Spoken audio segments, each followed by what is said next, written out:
Sophie Bennett had been Marco DeLuca's assistant for 11 months, and in that time, she'd perfected the art of being professionally invisible. It wasn't hard. Sophie was naturally quiet, the kind of person who spoke only when necessary, who blended into backgrounds at parties, who'd spent most of her life being told she was too shy, or too reserved, or needs to come out of her shell. She liked her shell. It was safe there, predictable. No one expected anything from her except competence and efficiency, both of which she could deliver without having to engage in the kind of small talk and social performance that left her exhausted. Her mother called it social anxiety. Her college roommate had called it Sophie's hermit tendencies. Her therapist, back when she'd had one, had called it a perfectly normal introverted personality that society incorrectly pathologizes. Whatever it was, it meant Sophie was excellent at her job precisely because she didn't need attention or validation. She showed up, did exceptional work, and went home. No drama, no politics, no complicated office relationships. Well, except for one. Working for Marco DeLuca required a very sturdy shell, because Marco was the kind of man who commanded attention without asking for it. 41. Intimidatingly handsome, with the kind of presence that made boardrooms go quiet and competitors nervous. He ran what was officially called DeLuca Logistics, a shipping and distribution company with offices in 6 cities. What it actually was, Sophie had learned not to ask about too specifically. She knew there were shipments that didn't appear on manifests, meetings that weren't on his calendar, phone calls he took in Italian that made his expression go hard and dangerous. She also knew he was unfailingly professional with her, polite, respectful, never crossing lines. He said good morning every day. He remembered she took her coffee with cream and sugar. When she'd been sick last month, he'd sent her home early with strict orders to rest. And Sophie had been harboring a completely inappropriate, absolutely hopeless crush on him for approximately 10 months and 3 weeks. Not that she'd ever do anything about it. Sophie didn't do things. She was the assistant who arrived early, left late, kept perfect records, and never caused problems. She was efficient, organized, and completely forgettable, which was why tonight was so wildly out of character. Her college friend Bree had been visiting from New York. They'd gone to dinner at a trendy spot in Back Bay, Sophie's choice, somewhere quiet where they could actually talk. And Bree had spent most of the meal complaining about her recent breakup with a finance guy who'd turned out to be married. "I should have known," Bree had said over her second glass of wine. The signs were all there. Never available on weekends, vague about his living situation, always paid cash. But I ignored it because he was hot and successful, and I thought maybe I'd finally found someone worth keeping. "I'm sorry," Sophie had said, meaning it. "Don't be. I'm better off. At least I found out after 3 months instead of 3 years. Bree had studied Sophie across the table. "You know what your problem is? I have a feeling you're about to tell me. You're too careful. You spend so much time avoiding potential disasters that you never take any risks. When's the last time you did something spontaneous?" "I don't do spontaneous." "Exactly the problem. You're 24, Soph. You should be having adventures, not going home from work every night to watch Netflix alone." "I like Netflix. Netflix doesn't judge me or expect me to be someone I'm not." "I'm not saying don't like Netflix. I'm saying also like other things, like dating. When's the last time you went on a date?" Sophie had gone quiet, focusing very intently on her pasta. Bree had groaned. "Don't tell me it's been over a year." 14 months. "Sophie, that's tragic. You're beautiful and smart and funny. When you let yourself be funny, and you're wasting it sitting home alone every night, what about that hot boss you're always talking about?" "I don't talk about him." "You mentioned him exactly 17 times at dinner tonight. I counted." "Marco says," Marco thinks. "Marco wants. You're clearly into him." Sophie's face had gone hot. "I am not. He's my boss. That would be completely inappropriate. But you want to? Bree, you're blushing. Oh my God, you're totally into your Mafia boss. He's not Mafia, he's... Sophie had stopped, lowered her voice. Okay, he might be a little bit Mafia, or a lot bit Mafia. But that's not the point. The point is nothing can happen. I'm his assistant. I'm professional. I keep boundaries. Boundaries are boring. Life is short. You should drunk text him. Absolutely not. Come on. Just something flirty. See what happens. What's the worst that could happen? I lose my job, die of embarrassment, and have to move back to Vermont to live with my mother and her 7 cats. Your mother has 7 cats? She will by the time I show up on her doorstep unemployed because I drunk texted my Mafia boss. Bree had laughed so hard she'd nearly choked on her wine. Okay, fine. Don't text him. But you need to do something, Sophie.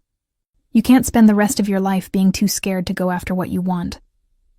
After dinner, they'd come back to Sophie's small apartment, and Bree had produced 2 bottles of wine with the declaration that they were having a real girls' night for once. Sophie rarely drank. Maybe a glass of wine at dinner occasionally, half a beer at office parties that she left early from anyway. But Bree was persuasive.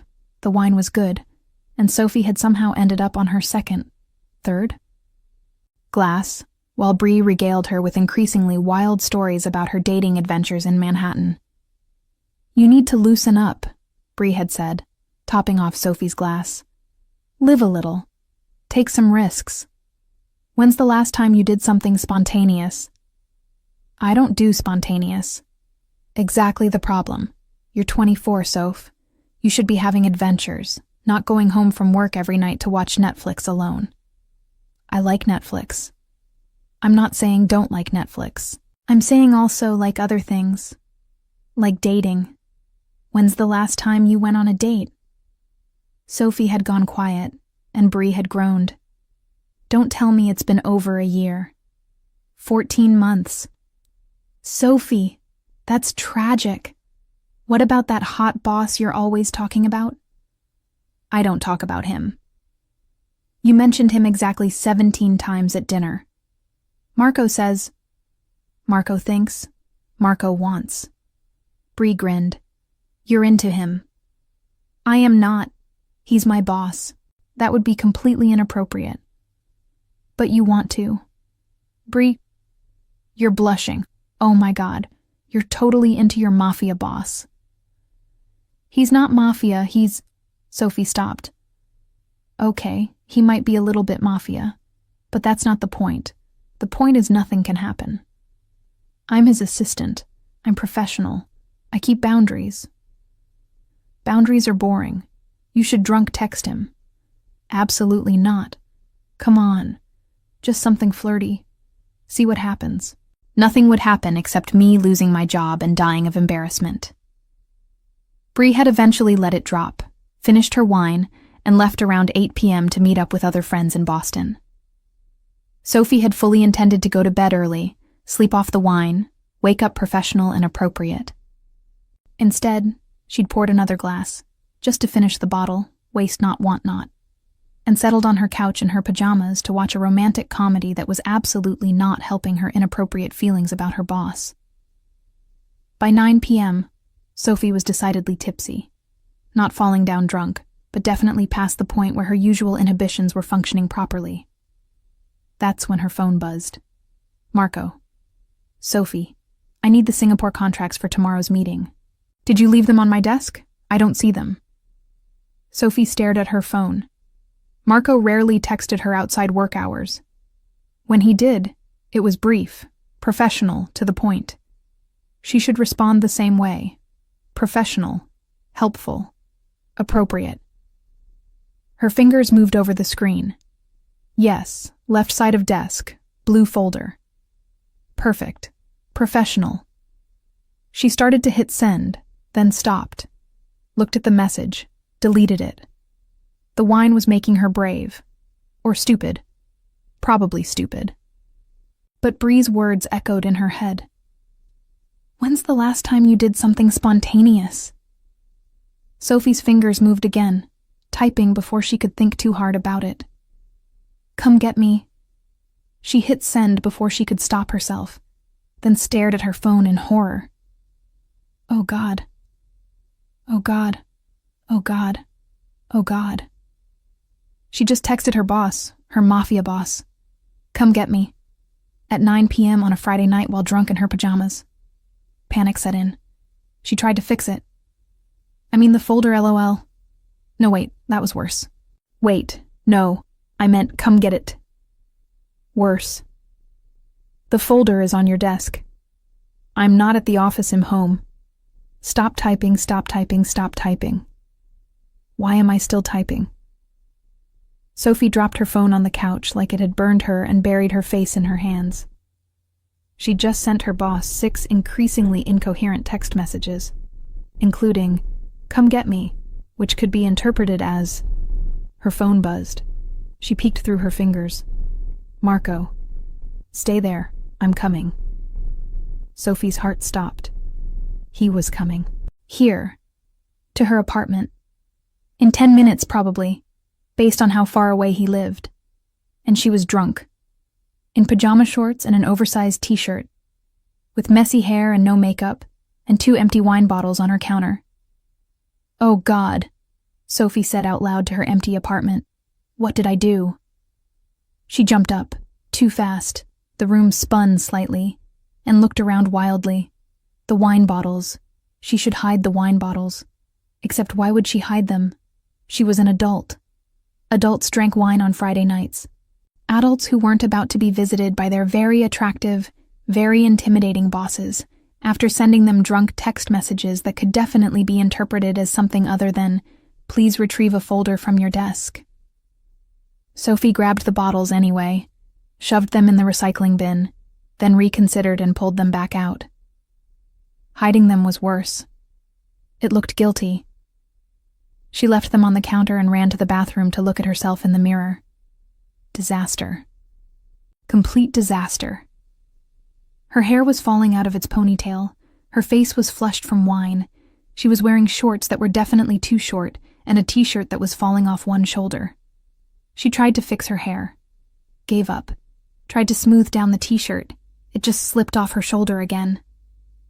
Her phone buzzed. Marco. I'm downstairs. Which apartment? Oh God, oh God, oh God.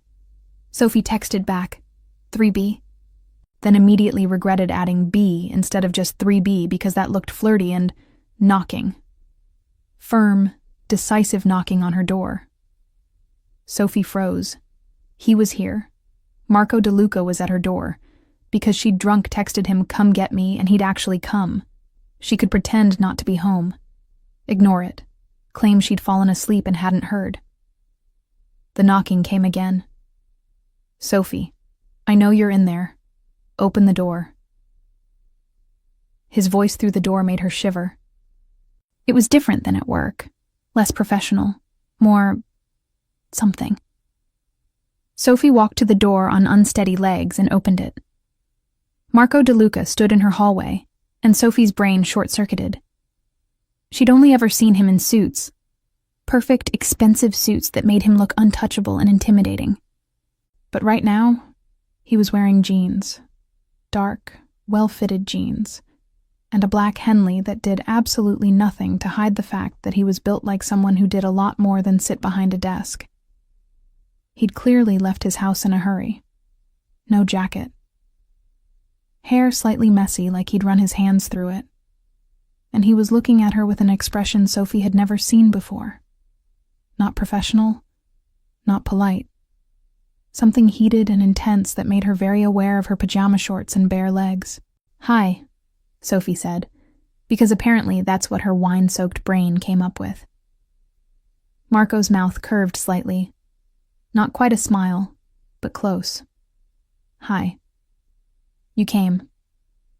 You texted me to come get you. So here I am. He leaned against the door frame, eyes scanning her in a way that made Sophie's skin warm. Nice pajamas. Sophie looked down at herself, then back up at him, face flaming. I wasn't expecting company. No? What were you expecting when you sent me 6 text messages asking me to come get you? I was trying to tell you about the folder. The folder that's on my desk, blue, left side. I remember. That's what the other 5 messages said. He stepped closer, and Sophie backed up instinctively, which meant he was now inside her apartment. But the first message, that one was different. I was drunk, Sophie blurted out. I am drunk. Present tense drunk. My friend Bree was here and we drank wine, and I'm not used to drinking, and then you texted about work, and I don't know what I was thinking. I'm so sorry. This is completely inappropriate. Sophie. Marco closed her door behind him, which suddenly made her small apartment feel very small indeed. Breathe. She breathed, or tried to. It was hard when he was standing there looking at her like that.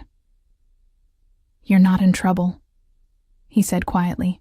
I'm not here to fire you or lecture you about professional boundaries. Then why are you here? Because you asked me to come get you. He moved closer, and Sophie's back hit her kitchen counter. And I wanted to know why. I told you, I was drunk. You were drunk and you texted me. Specifically me. Not your friend Bree, not a cab, not anyone else. Me. His hand came up, tucking a loose strand of hair behind her ear. Why Sophie? The touch made her brain malfunction. I don't know. I think you do. Marco, you've been my assistant for 11 months. Perfect, professional, always appropriate. You never step out of line, never make mistakes, never let me see anything except competence and efficiency. His voice dropped lower. But tonight, drunk on your couch in pajamas, you texted me to come get you. And I drove across Boston in 10 minutes because I wanted to see what happens when Sophie Bennett stops being professional. Sophie's heart was hammering. Nothing happens. I'm always like this. Boring and quiet and... You're not boring. You're careful. There's a difference. His thumb traced along her jaw. But right now, you're not being careful. Right now, you're looking at me like you want something. Don't lie, Sophie. You're terrible at it. He smiled. You blush every time I stand too close at work. You get flustered when I compliment you. You find excuses to bring me coffee even though that's not part of your job. And tonight, drunk and honest, you told me to come get you. Sophie couldn't breathe. You noticed all that? I notice everything about you. He said it simply, like it was obvious. The question is, what do you want me to do about it? I don't know what you mean. Yes, you do. His other hand settled on her hip, thumb stroking through the thin material of her t-shirt. I came here because you asked. Because when you ask, Sophie, I come. But I need to know what you're asking for. The wine made her brave. Or stupid. What if I was asking for you? Marco's expression shifted, something dark and satisfied moving behind his eyes. Then I'd say it's about damn time. He kissed her. Not gentle, not asking permission. He kissed her like he'd been thinking about it for 11 months and was done waiting. His hand slid into her hair, tilting her head back, and Sophie made a sound she'd never made before. Something between a gasp and a moan that would have embarrassed her if she'd had the presence of mind to be embarrassed. But she didn't. All she had was sensation. The taste of him, whiskey and something darker, something that was purely Marco, the solid warmth of his body pressed against hers, one hand on her hip anchoring her in place, the other in her hair controlling the angle, the depth, the intensity of everything. The way he kissed her with complete confidence, like he knew exactly what he was doing and exactly what she needed. When he finally pulled back, Sophie was breathless and dizzy and completely certain that had nothing to do with the wine. Her lips felt swollen. Her heart was racing. Every nerve ending in her body was singing with awareness of him, his proximity, his warmth, the way he was looking at her like she was the only thing in the world that mattered. "That," Marco said, voice rough, "is what happens when you ask me to come get you." Sophie stared at him, her carefully constructed professional shell completely shattered. She'd spent 11 months building walls between them, maintaining distance, being appropriate, and he'd just demolished all of it with a single kiss. "Oh," she managed. "Oh," he agreed. "So here's what's going to happen. I'm going to make you eat something, drink water, and sober up. And tomorrow, when you're clear-headed, we're going to talk about this. About what it means that you texted me tonight. About what it means that I dropped everything to get here. What does it mean?" "It means I've been wanting to do that since about month 2 of you working for me. It means every time you bite your lip when you're concentrating, I think about kissing you. It means I've been professional and appropriate for 11 months because I didn't want to be your boss who crosses lines. But you texted me tonight, Sophie. You made the first move, so now we're going to figure out what comes next."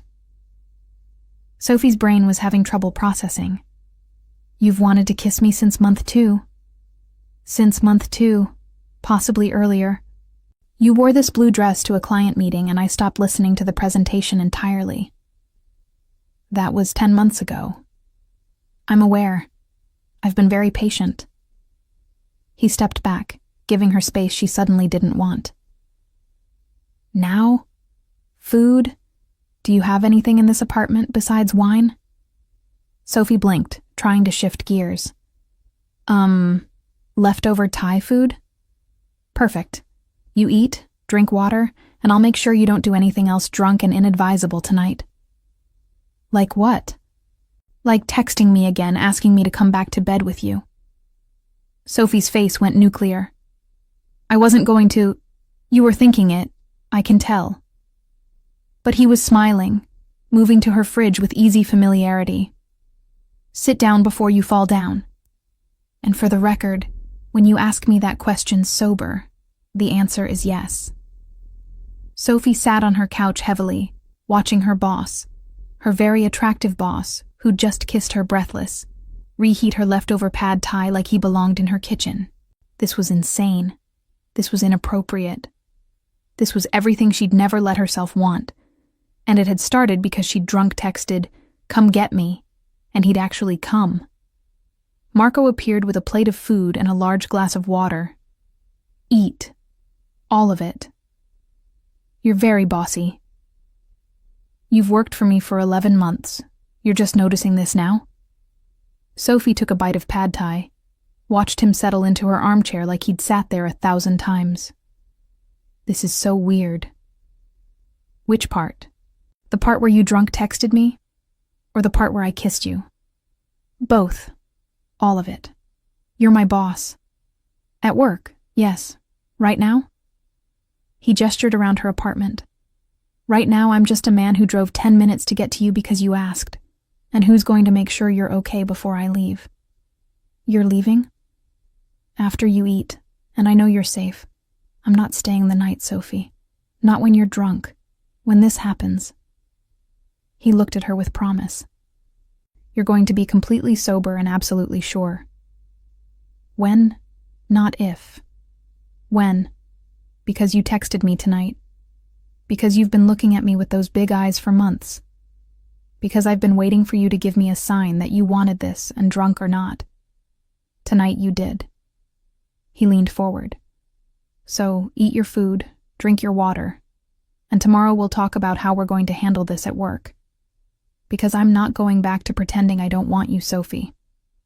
That ship sailed the moment I walked through your door." Sophie ate her pad thai in silence, her mind spinning. Marco DeLuca had kissed her. Had been wanting to kiss her for 10 months. Was sitting in her living room telling her that tomorrow they'd figure out what came next. This was the most spontaneous thing she'd ever done, and she couldn't bring herself to regret it. After she finished eating and drank 2 full glasses of water, Marco stood. "Okay, you're fed, hydrated, and you're going to go to sleep. I'll lock the door behind me." "You're leaving?" I'm leaving, because if I stay, I'm going to kiss you again. And I want you sober for what comes next. He moved to the door, then turned back. Sophie? Yeah? Tomorrow, we're having dinner. Real dinner, not takeout in your apartment. I'm picking you up at 7. Is that a date? That's absolutely a date. With your boss who you drunk texted and who really wants to see what happens when you're not hiding behind professional boundaries. I don't hide. You absolutely hide. But tonight I saw the real Sophie. The one who sends drunk texts and blushes when I look at her and wants me even though she's scared to admit it. He smiled. That's the Sophie I want to take to dinner. Think you can manage that? Sophie nodded, not trusting her voice. Good. Now go to bed. And Sophie? He paused at the door. For the record, I'm really glad you drunk texted me tonight. Then he was gone, and Sophie was alone in her apartment with the lingering taste of his kiss, and the knowledge that everything had just changed. She looked at her phone on the couch, at the text thread that had started this whole thing. Come get me. He'd come. In 10 minutes, he'd dropped everything and come. And tomorrow, Sophie thought, as she headed to bed with a smile on her face, she was going to find out what happened next. When she was sober, and absolutely sure, except she was already sure, had been for 10 months and 3 weeks. She just needed wine and spontaneity to finally admit it. Sophie woke up Saturday morning with a mild headache, a very clear memory of last night, and a text message waiting on her phone. Marco. Good morning. How's the head? She stared at it for a full minute. Last night had really happened. She'd drunk texted her boss. He'd shown up. They'd kissed. He'd asked her to dinner. She typed and deleted 3 different responses before settling on. Surprisingly okay. Embarrassed, but okay. His response was immediate. Don't be embarrassed. You were cute drunk. I rambled incoherently.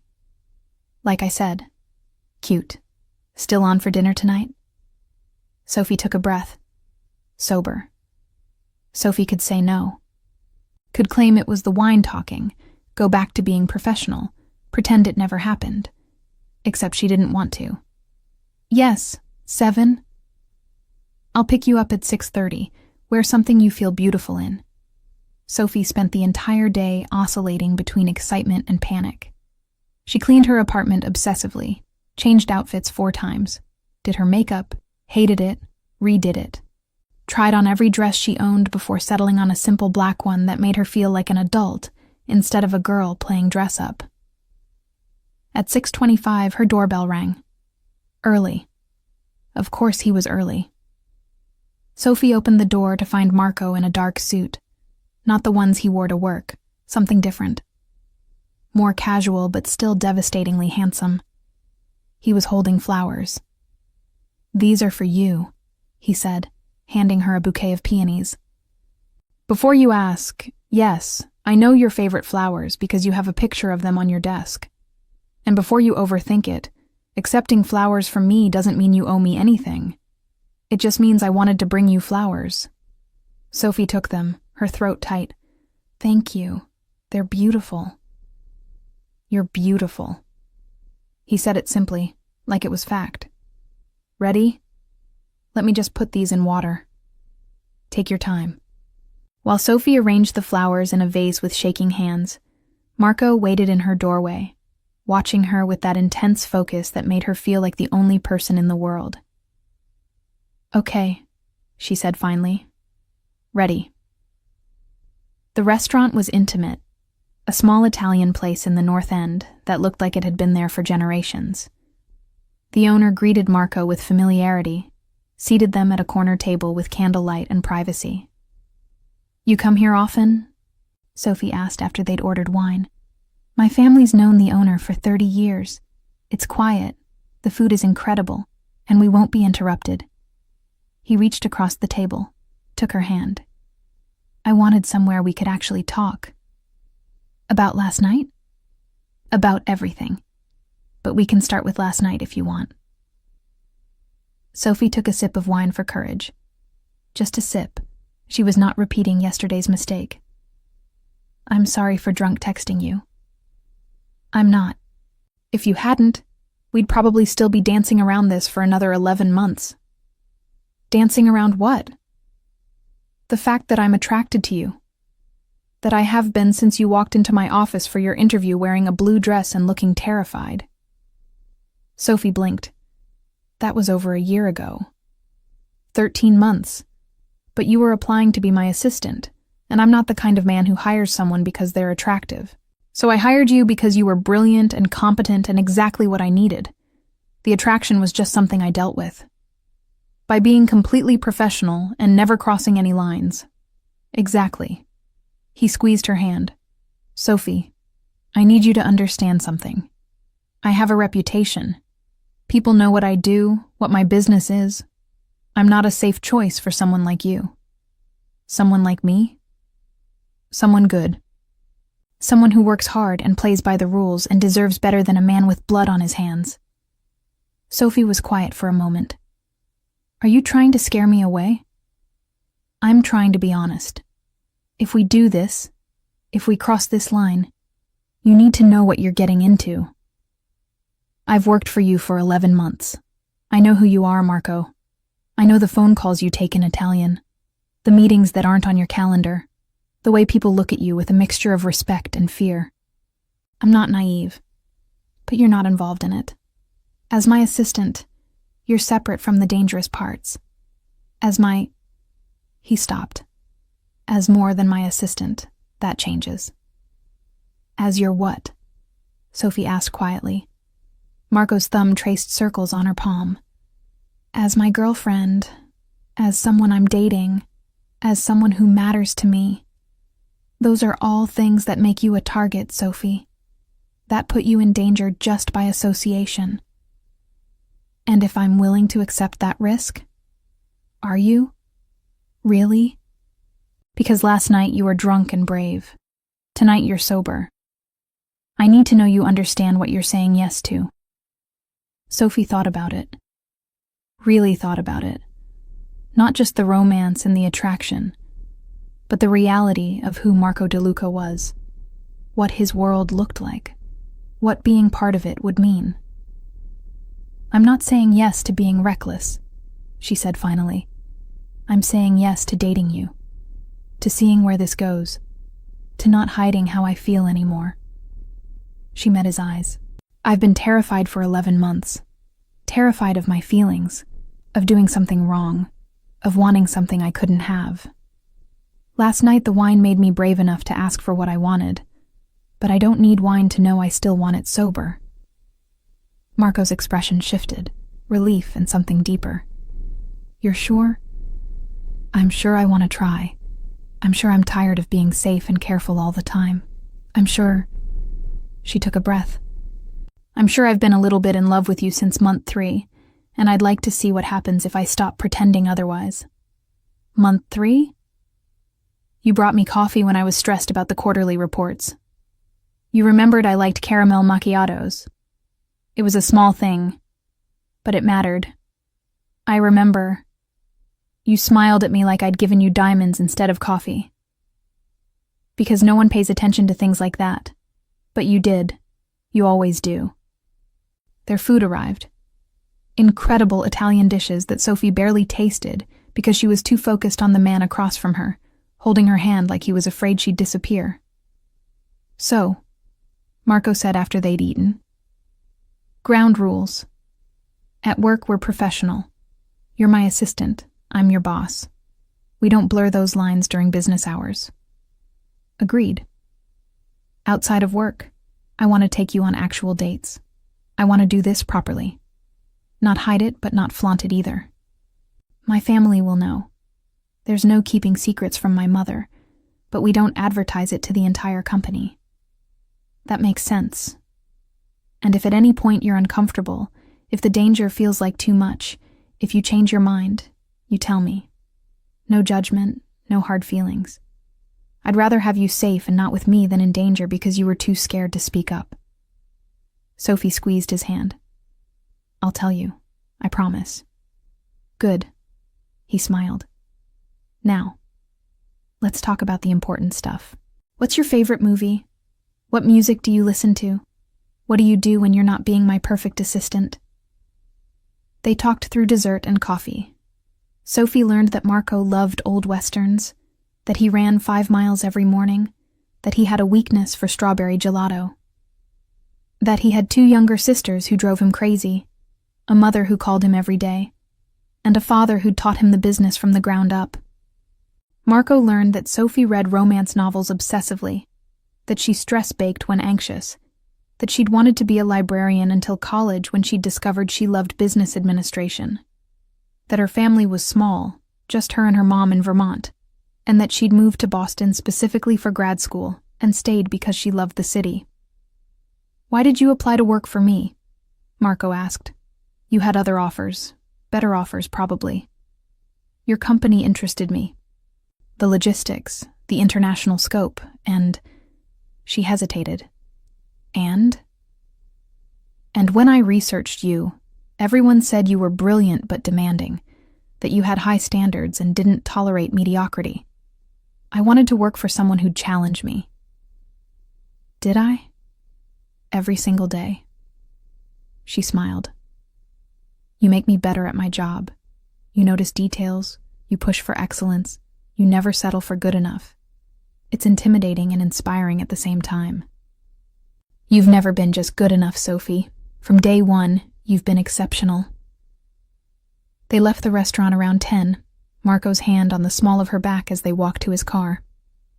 The night was cool, the North End streets quiet for a Saturday. Can I ask you something? Sophie said as they drove. Anything. Why didn't you ever say anything? If you've been attracted to me since my interview, why wait 11 months? Marco was quiet for a moment. Because I didn't want to be that boss. The one who hits on his assistant, who uses his position to pressure someone into something they don't want. I've seen men do that. I've seen how it ends. And I promised myself I wouldn't be that person. But last night you made the first move. Drunk or not, you texted me. You asked me to come. That changed everything. Because it meant you wanted something too, even if you'd been too scared to say it sober. I'm saying it now, sober. I want this. He pulled up to her building, killed the engine, turned to face her. Then you have it. Me. This. Whatever comes next. Sophie unbuckled her seatbelt, moved closer. Can I kiss you? When I'm sober and sure? Marco's smile was slow and devastating. You can do whatever you want with me. She kissed him. Different than last night. Less desperate, more intentional. A promise instead of a surprise. His hand slid into her hair, and Sophie made a sound of contentment that made him smile against her mouth. When they pulled apart, both breathing harder, Marco touched her forehead to his. I should walk you up. You don't have to. I want to. Make sure you get inside safely. Very gentlemanly of you. I'm a lot of things, Sophie. Gentleman isn't usually one of them. But for you, I'm trying. He walked her to her door, hands in his pockets like he was restraining himself. Sophie unlocked her apartment, turned to face him. Thank you for tonight. For the flowers, the dinner, the conversation, all of it. Thank you for saying yes, for being brave. He kissed her forehead. Get some sleep. I'll see you Monday. Monday, Sophie repeated. Back to work. Back to professional. Nervous? A little. How do we act? At work? The same as always. Professional, competent, appropriate. But now I get to spend all day thinking about kissing you again. He smiled, which I've been doing for 11 months anyway, so not much changes there. After he left, Sophie leaned against her closed door and grinned like an idiot. She'd done it. The shyest person she knew had drunk texted her boss, gone on a date with him, and was now officially dating him. Bree was never going to let her hear the end of this. Monday morning arrived with Sophie's usual anxiety multiplied by 1,000. How did people date their bosses? How did you go from professional assistant to girlfriend and back again every day? She arrived at the office at 7:30 like always, made coffee like always, reviewed Marco's schedule like always. Everything was the same. Except when Marco walked in at 8, he smiled at her. Not his usual professional smile, but something warmer, more intimate. A smile that said he was remembering Saturday night. "Good morning, Sophie." "Good morning, Mr. DeLuca." His eyebrow rose slightly at the formal address, but he didn't comment. "Can you bring the Singapore files to my office? We need to review them before the 10 o'clock call." "Of course." She gathered the files, knocked on his office door, entered professionally. Marco was at his desk, shirt sleeves rolled up, looking unfairly attractive. "Close the door." Sophie closed it, suddenly nervous. "The files, put them on the desk." He stood, moved around to where she was standing. "You called me Mr. DeLuca. We're at work." "We are. And at work you've called me Marco for the past 11 months. Don't start changing things now." His hand touched her waist briefly. "Ground rules, remember? At work everything stays the same. That includes you calling me by my first name and not looking at me like you're scared I'm going to fire you." "I'm not scared you'll fire me." "Then what's with the nerves? I don't know how to do this. Be professional when all I can think about is Saturday night." Marco's smile was slow. "Good. That makes 2 of us. But we're adults, and we're professionals. So we're going to do our jobs, excel at them like we always do, and save everything else for after hours." He stepped back, giving her space. "Now, Singapore files. What do I need to know?" They worked for 2 hours, and it was exactly like it had always been. Sophie briefed him on contracts. Marco asked sharp questions. They strategized together. The only difference was the occasional moment when their hands would brush, or their eyes would meet, and Sophie would see heat behind his professional expression. It was simultaneously torturous and thrilling. At 10, Marco had his Singapore call. At noon, he had lunch with a client. At 2, he had meetings that ran long. Sophie handled calls, emails, scheduling, all the things she'd been doing for 11 months. And if she caught herself staring at his hands, or remembering what his mouth felt like on hers, or thinking about Saturday night instead of quarterly reports, well, she was only human. At 5:30, most of the office had cleared out. Sophie was finishing up some filing when Marco appeared in her doorway. "You still here?" "Just finishing up." "Leave it. You've been here since 7:30. "That's long enough." Sophie saved her work, shut down her computer. "Anything else you need before I go?" "Yeah." He moved closer, his voice dropping. "I need to kiss you before I lose my mind from watching you be professional all day." Sophie's breath caught. "We're at the office. Everyone's gone, and I've been good all day. Very professional, very appropriate. But right now, I really need to kiss my girlfriend." The word girlfriend made Sophie's heart race. "Okay." He kissed her right there in her office, backing her against her desk, his hands in her hair. When he pulled away, they were both breathless. "Much better," Marco said. "That's been building all day. We have to work tomorrow too." "I know. It's going to be torture, but worth it." He helped her gather her things. "Dinner tomorrow night?" "I should probably go home and do laundry." "Laundry can wait. I can't." He smiled at her expression. "Unless you don't want to. No pressure, Sophie. If you need space." "I don't need space. I need—" She stopped, blushed. "What do you need?" "I need to stop being scared of wanting things. Of asking for things. So yes, Dinner tomorrow. And the day after that, if you'll ask. I'll ask every day if you'll say yes every day. They left together, and Sophie felt the shift. This wasn't her boss and his assistant leaving work. This was a couple, walking out together, his hand on her back, her smile matching his. In the parking garage, before they got into their separate cars, Marco pulled her close one more time. You did good today, staying professional, keeping boundaries. I know it wasn't easy. It was torture. Good torture or bad torture? Good torture, the kind that makes the after-hours stuff better. She touched his face. I like this. The balance. Professional at work, real everywhere else. Me too. He kissed her forehead.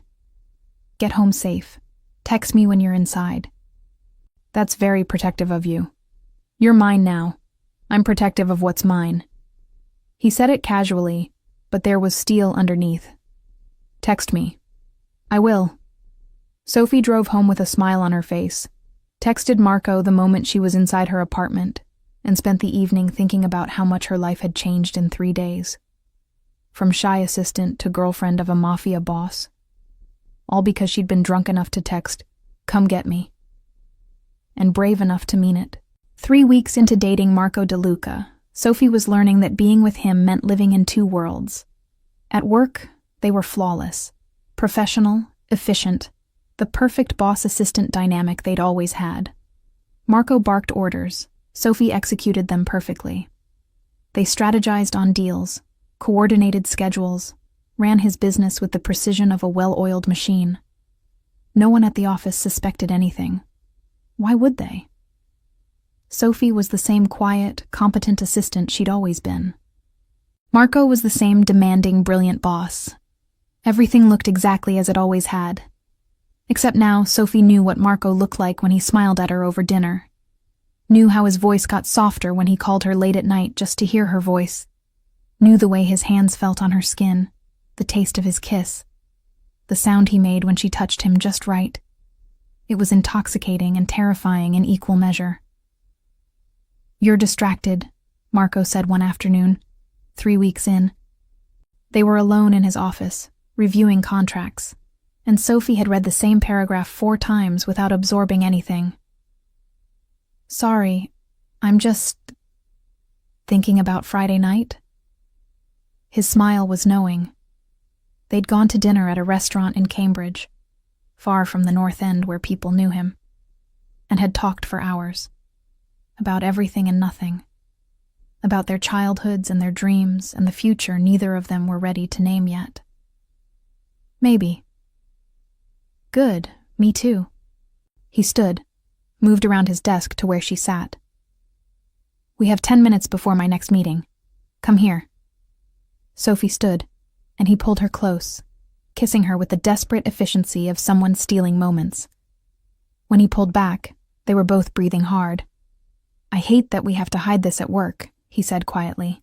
We agreed. I know what we agreed. Professional at work, real everywhere else. But I don't like pretending you're just my assistant when you're so much more than that. What am I? He touched her face gently. You're everything I didn't know I needed. You're the reason I actually want to come to work instead of just showing up out of obligation. He stopped, smiled. You're mine, and I'm not good at pretending otherwise. We don't have to hide forever, just until what? Until we're sure this is serious? He pulled her closer. Sophie, I've been sure since Friday night. Hell, I've been sure since the first time you smiled at me. I'm not questioning this, are you? No, but other people will. They'll say I'm sleeping with my boss to get ahead, or that you're taking advantage of your position, or... Let them say it. I don't care what people think. I care.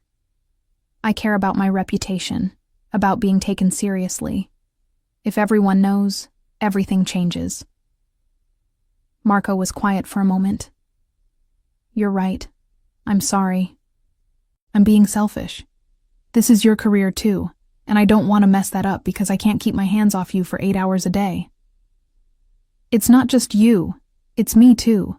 I want... She stopped, flushed. What do you want? I want everyone to know you're mine. I want to not have to pretend I'm just your assistant. But I also know that's not realistic. Not yet. Not when we work together. So what do? We keep being professional at work, and we figure out the rest as we go. His next meeting interrupted them, and Sophie returned to her desk trying to look composed while her mind raced. She was falling for Marco DeLuca, hard, and it scared her how much she wanted this to work. That night, Sophie's phone rang around 11. Marco, calling from his car. "Hey," she answered. "Everything okay?" "Yeah, just finished a meeting that ran late. Wanted to hear your voice before I went home to an empty apartment and thought about how much I'd rather be with you." Sophie smiled despite the late hour. Smooth talker. Honest talker. Big difference. A pause. "Can I come over? I know it's late, but yes, come over." He was there in 15 minutes, looking tired and rumpled and perfect. Sophie let him in and he pulled her into a hug immediately. "Long day?" she asked. "Long week, but better now." They settled on her couch with wine, just one glass each. They'd learned their lesson about excessive drinking, and talked about nothing important. Work gossip, Netflix shows, the weird noise Sophie's refrigerator kept making. "I like this," Marco said after a while. "Just being here. No pressure, no performance, just us." "Me too." "Sophie?" His tone shifted, more serious. "Yeah? I need to tell you something. About the business. About what I actually do." Sophie's heart kicked. They'd been dancing around this for weeks. The careful non-answers, the vague business interests, the phone calls he took in another room. "Okay. You know what I am. What my family is. You're not stupid, and I've never insulted you by pretending otherwise. But there are specifics you don't know. Things that, if you knew them, you might feel differently about me. Try me." Marco was quiet for a long moment. "My family runs a lot of legitimate business. The shipping company, real estate, some restaurants. That's all real, all legal, all above board. But we also have other interests. Import, export. That doesn't always follow legal channels. Protection for local businesses. Enforcement when people don't pay their debts. The kind of work that keeps lawyers busy and law enforcement interested. You're telling me you're in the Mafia. I'm telling you my family has deep roots in organized crime going back 3 generations, and I took over the Boston operations when my father retired 5 years ago. I've tried to move us more legitimate, clean up some of the rougher edges, but there are still parts of the business that exist in gray areas, or very dark areas." Sophie processed this. "Have you ever killed anyone?" The direct question made him flinch slightly. "Yes, in self-defense, and in defense of my family. I'm not a murderer, Sophie, but I'm also not innocent. And if I stay with you, I'm part of that world. By association, yes. People will know you're important to me. That makes you valuable as leverage. It also makes you untouchable because anyone who hurts you would have to answer to me, and no one wants that. But it does mean you're never completely safe. Not the way you were before." Sophie looked at him. This man who'd kissed her breathless, who brought her flowers, who called late at night just to hear her voice, who was also, apparently, exactly what everyone had warned her about. "Are you telling me this because you want me to leave?" "I'm telling you this because you deserve to know what you're getting into. Because I care about you too much to let you walk into this blind." His hand found hers. "But no, Sophie. I don't want you to leave. I want you to stay. I want to wake up next to you and fall asleep with you and spend every day proving that what we have is worth the risk. But that's selfish. and you need to make your own choice. I already made my choice. 3 weeks ago when I said yes to dinner. Again when I said yes every day after that. This is different. This is knowing the details instead of just suspecting. Marco. Sophie turned to face him fully. I worked for you for 11 months.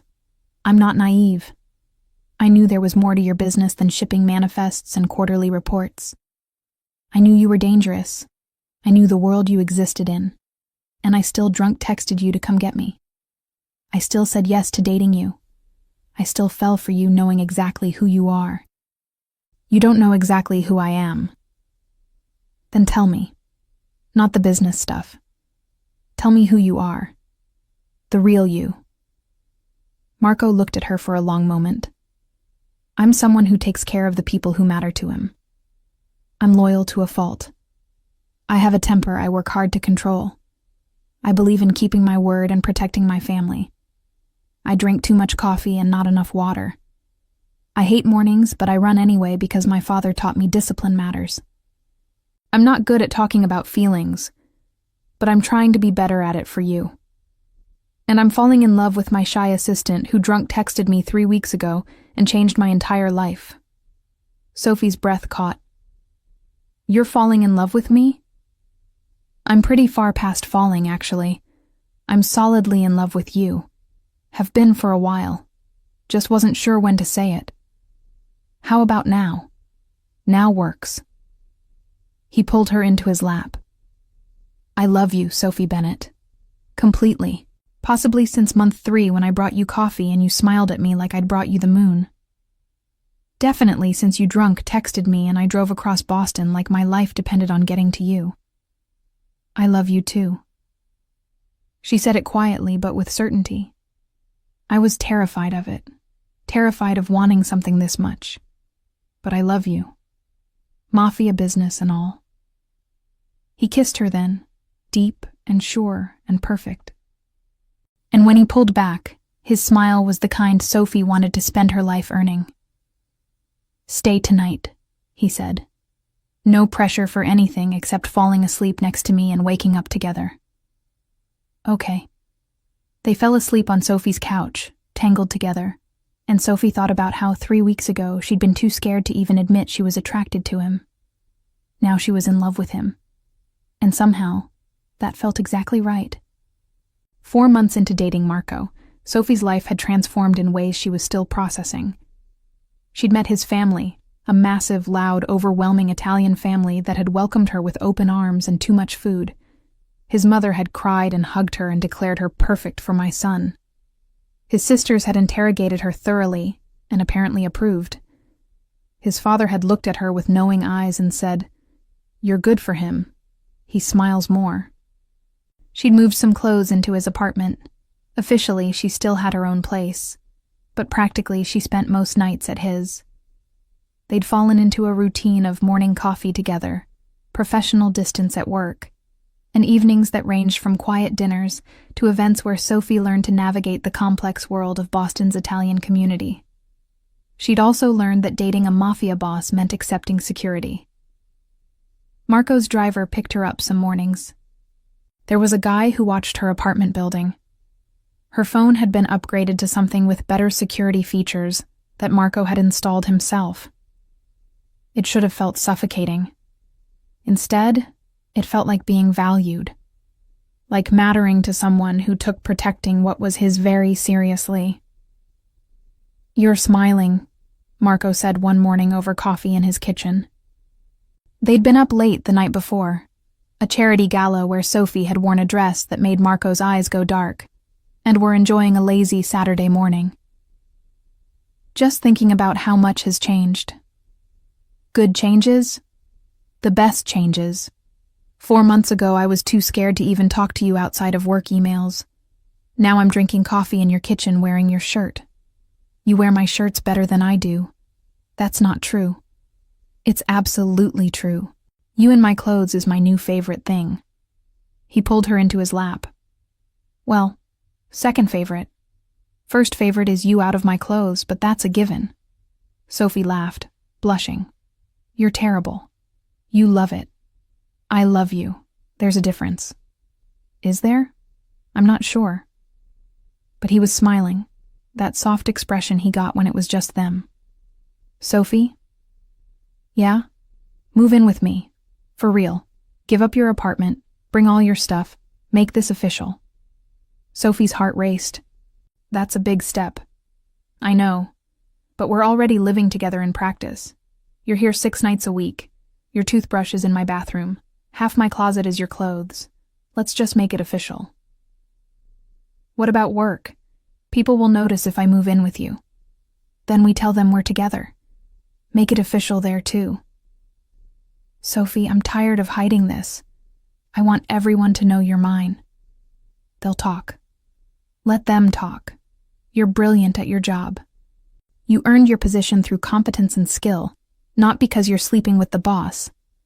Anyone who says otherwise can answer to me. Sophie looked at him.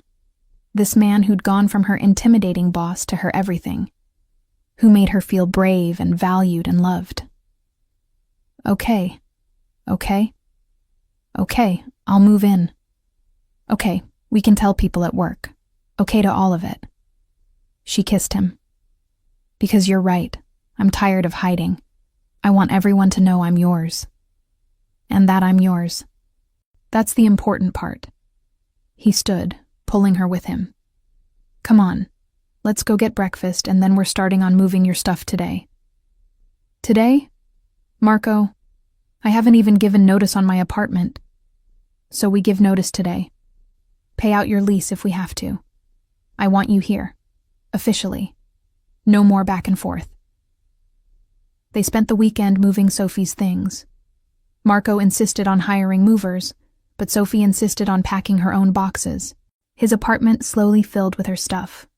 Her books on his shelves, her dishes in his kitchen, her presents in every room. Monday morning, they arrived at work together. That alone was enough to raise eyebrows. At 9 a.m., Marco called a meeting with the senior staff. Sophie stood beside him, professional, but no longer hiding. I wanted to let everyone know that Sophie and I are in a relationship, Marco said without preamble. It's serious, it's not affecting our work, and anyone who has a problem with it can bring it to me directly. Sophie earned her position through excellence, and she continues to excel every single day. That doesn't change. What changes is that I'm no longer pretending she's just my assistant. Any questions? Silence. Then his COO, a man named Frank who'd worked with Marco for 15 years, smiled. About damn time. We've been running a pool on when you'd finally make a move. I had October, so I win. The tension broke. People laughed. A few offered congratulations. And just like that, it was done. Sophie was no longer hiding. She was officially Marco DeLuca's girlfriend, and officially living with him, and officially completely, happily in love.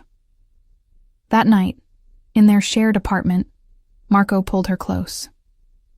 How do you feel? About today? About everyone knowing? Terrified, relieved, happy. Sophie looked up at him. Ready for whatever comes next. Good, because what comes next is this. He pulled out a small box. Sophie's heart stopped. Marco, relax. It's not a ring. Not yet. He opened the box to reveal a key on a delicate chain. This is a key to everything. My apartment, my office, my car. Everything I have is yours. And when I'm ready to give you a ring, which will be soon, just so you know, you'll already have access to all of it anyway. Sophie took the necklace with shaking hands. This is very symbolic. This is very honest. I love you. I want you to have access to everything. No locked doors, no secrets. Just us. I love you too. So much. She let him fasten the necklace around her neck. And for the record, I'll say yes, when you're ready to ask. I'm already sure. How sure? As sure as I was when I drunk texted you to come get me and you actually came. As sure as I was when I said yes to dinner. As sure as I am right now, standing in our apartment, wearing your key around my neck." She smiled. "Completely, absolutely sure." "Good." He kissed her softly. "Because you're stuck with me now. I'm not letting you go. Promise?" "Promise." Epilogue. 1 year later. Sophie walked into Marco's office with his morning espresso and the quarterly reports he'd requested. Everything was exactly as it had been 2 years ago when she'd first started working for him. Except everything was completely different. "Your coffee," she said, setting it on his desk. "Thank you." He stood, moved around the desk to kiss her. Not professional, not appropriate, but theirs. "How's your morning?" "Busy. Your mother called twice about the engagement party. Apparently the florist is giving her problems. She'll handle it. She always does." His hand settled on her hip. "How are you feeling?" "Good. Morning sickness is getting better." "Good." He kissed her forehead, then dropped to one knee and spoke to her still flat stomach. "Hear that? Your mother says you're behaving better. Keep it up." Sophie laughed. "You're ridiculous." "I'm going to be a father. I'm allowed to be ridiculous." He stood, pulled her close. "Can you believe it's been a year since you moved in? Can you believe it's been a year since I drunk texted you?" "Best text I ever got." He kissed her, soft and sure. "You know what would have happened if you hadn't. We'd probably still be dancing around each other, being professional." "Exactly. So I'm grateful for wine and bad decisions and shy assistants who get brave when they're drunk. I'm grateful for bosses who drop everything and drive across Boston when their assistants need them. Always. That's the deal. You text, 'Come get me,' I come, no matter what." He touched the ring on her finger, an emerald surrounded by diamonds, his grandmother's ring that he'd given her 6 months ago. "That's what this means. Forever coming when you call. Even when I'm being irrational about baby names? Especially then. Though for the record, I still think Salvatore is a perfectly good name." "Your father's name? Really? Family tradition." They argued about baby names for 10 minutes before Marco had to take a call, and Sophie returned to her desk, smiling. She was engaged to her boss, pregnant with his baby, living in their apartment with their dog and their life and their future. All because one night, drunk on wine and courage, she'd texted, "Come get me." And he'd come. In 10 minutes, he'd dropped everything and come.